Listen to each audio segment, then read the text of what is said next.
Hi, I'm Luann Hammond, DrivingTheNation.com. I'm here with Larry Craig, the Program Engineering Manager for the ATS. Welcome. So Larry, we were talking about the steel and aluminum. And General Motors has a way that they use steel and aluminum and bridge it together. You can't just solder it together. I think on the ATS, this is our first example of where we've used the cast aluminum shock towers and integrated into the body.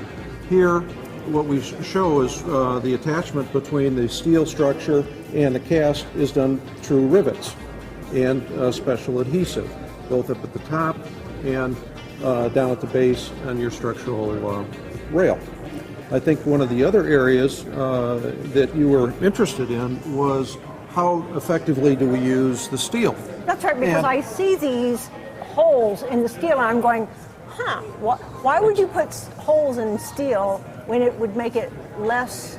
Exactly, and I kind of use an example of a bridge truss where you'll see members on a bridge, bridging with openings. You know, you're basically just putting members where load support is required, and that's what's occurs here.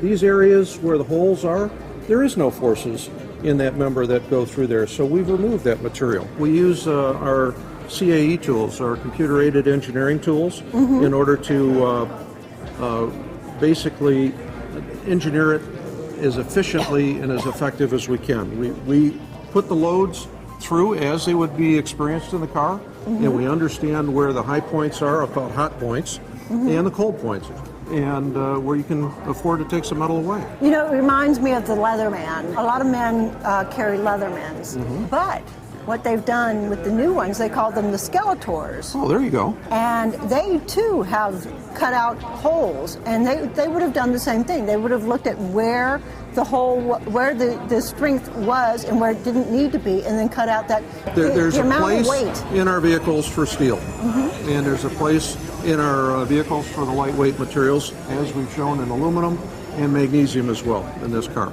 But it's that effective utilization of the material where it's needed.